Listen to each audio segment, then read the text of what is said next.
샬롬, 놀라운 인체의 원리 14번째. 낡고 닳고 물로 씻을 수 있고 방수도 되고 항균성이고 스스로 수선하고 온몸의 장기 중 가장 무거운 피부는 말 그대로 인체 방어의 최전선이다. 피부는 섬세한 내부 구조를 가혹한 바깥 세상으로부터 보호한다. 피부는 굵게 풀칠된 두 층으로 이루어진다.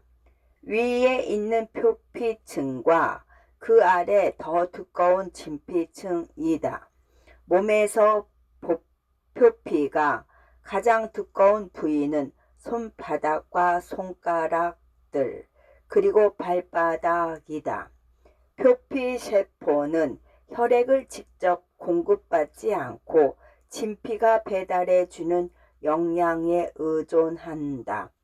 진피는 질기지만 잘 늘어나는 결합 조직이다. 혈관을 갖고 있고 신경 말단과 땀샘도 갖고 있다. 표피 표면은 끊임없이 닳아 벗겨진다. 그래도 표피 깊숙한 곳에서 분화하지 않은 줄기세포들이 쉼없이 생산 공정을 가동하여 계속 새 것으로 교체해 주기 때문에 문제는 없다.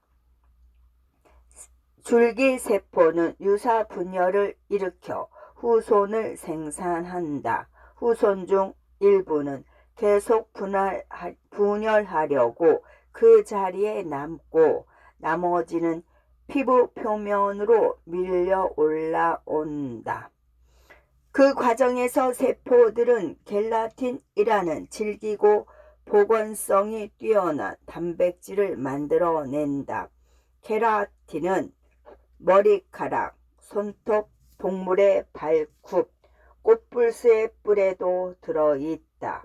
세포들은 이동하는 동안 차차 납작해지고 속은 켈라틴 섬유로 채워지고 핵과 기타 내부 구조들은 사라진다.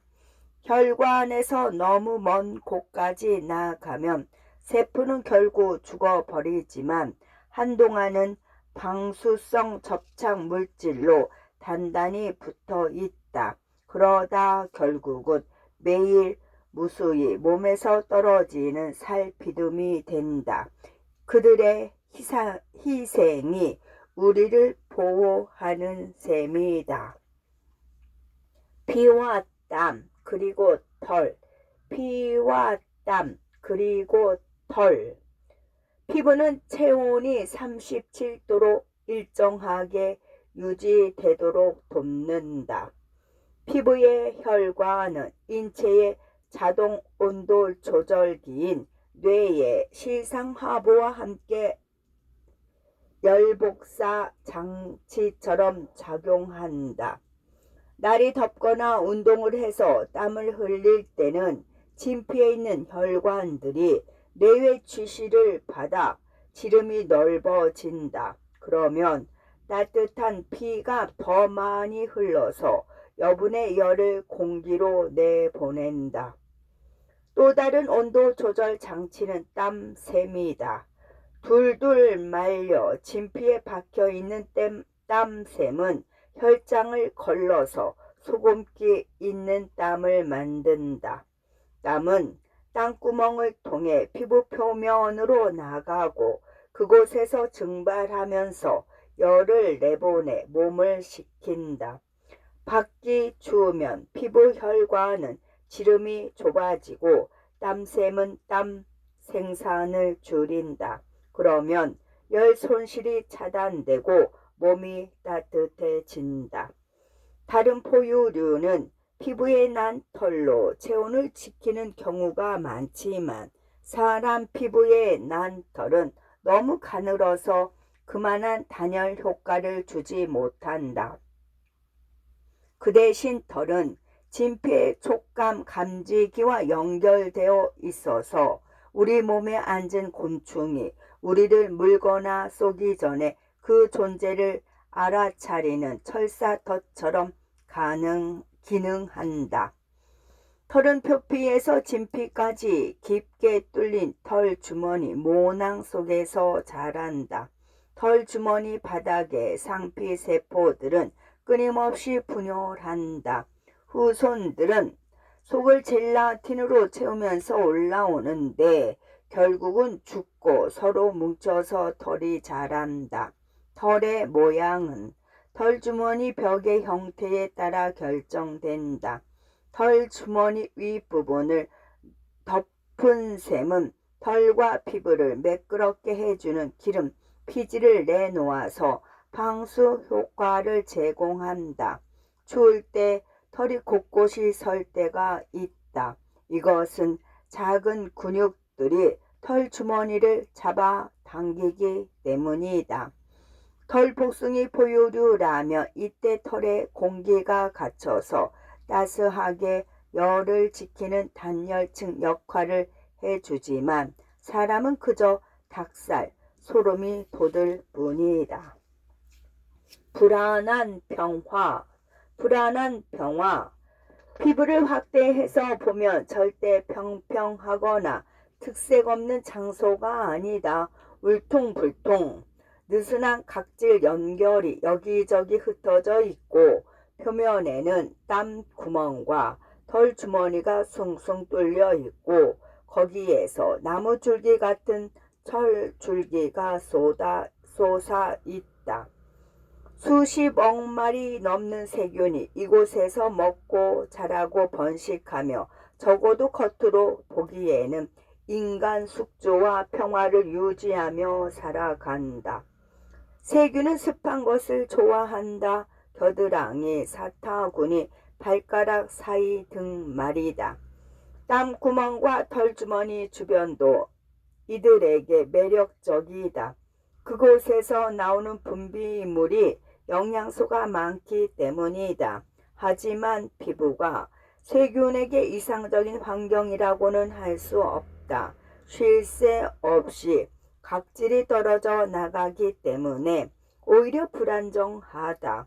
게다가 피지나 땀 같은 분비물은 산성이라서 세균에게 해로울 수 있다.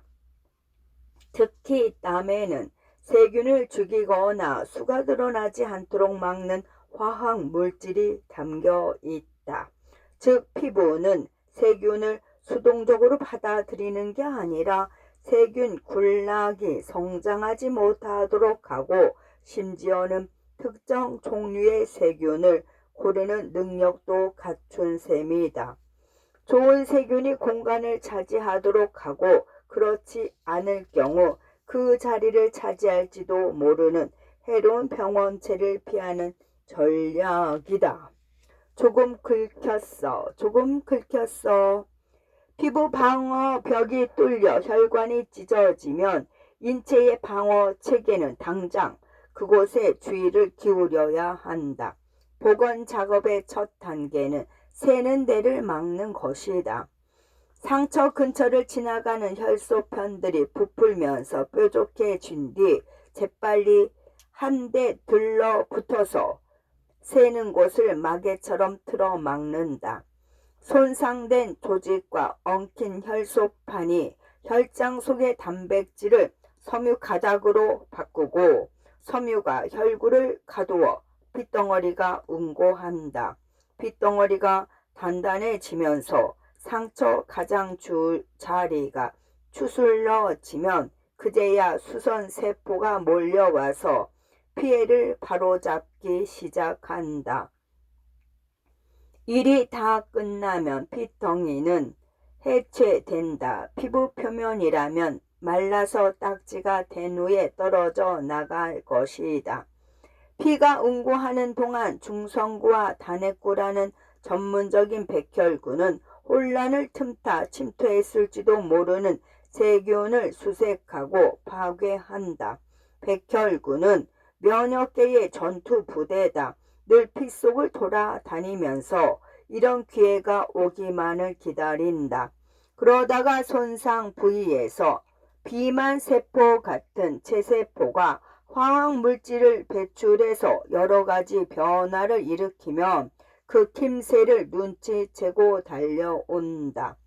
손상 부위의 변화는 새 동맥이 확장되어 혈류가 증가해 상처에 풍부하게 피가 공급되는 것, 모세혈관의 틈이 매우 많아져서 산소와 영양소를 함유한 체액이 손상 부위로 스며 나오는 것 등이다.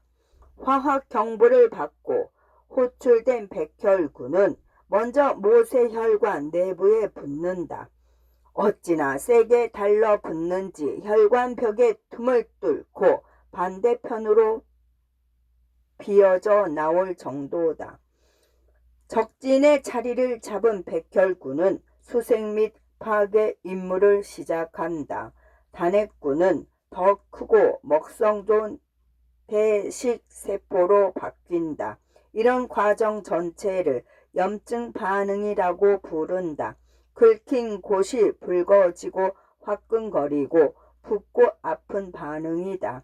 염증 반응은 좀 불편하기는 해도 병원체 파괴와 조직 재생에 필수적인 작업이다. 네 적을 알라, 네 적을 알라. 지구에서 가장 작고 수가 많은 생명체는 세균이다. 세균은 어디에나 있다. 구름에도 있고 동물의 창자에도 있다. 대부분은 무해하고 심지어 몇몇은 유익하지만 기회만 있으면 당장 우리 조직으로 침입하여 우리를 아프게 하는 세균도 소수 존재한다. 이들이 병원체다. 그림처럼 막대 모양이든 구형이나 나선형이든 세균은 모두 구조가 같은데 그 구성은 사람의 체세포와 사뭇 다르다. 세균도 세포막, 세포질, 리보솜 한 가닥의 DNA가 있지만 핵과 기타 내부 구조들은 없다. 세포막 곁에는 단단한 벽이 감싸져 있는데 그것이 그대로 세균의 모양이 된다. 외벽에 튀어나온 털들은 병원체 세균을 숙주세포에 고정시킨다. 과학자들은 세균의 독특한 특징을 열심히 조사해서 약점을 찾는다. 우리 세포에는 영향을 미치지 않으면서 세균만 죽일 수 있는 약물을 만들고 싶기 때문이다. 병원체 세균은 대부분 유해한 독소를 내서 우리 세포를 교란시키거나 파괴한다. 일단 따스하고 영양이 풍부한 조직 속에 안전하게 몸을 숨긴 세균은 잽싸게 자기 DNA를 복제하며 분열한다. 우리 몸이 방어에 나서지 않는다면 사실 그런 경우는 극히 드물지만 세균 하나가 20분마다 한 번씩 분열해서 24시간 만에 50회 즉 5땡땡땡땡땡땡땡땡땡땡땡땡 마리의 후손을 낳을 수 있다. 다행히 침입자는 아직 번식을 시작하지 않았다. 그리고 그 뒤에는 더 크고 굶주린 대식세포가 슬금슬금 다가오고 있다. 샬롬.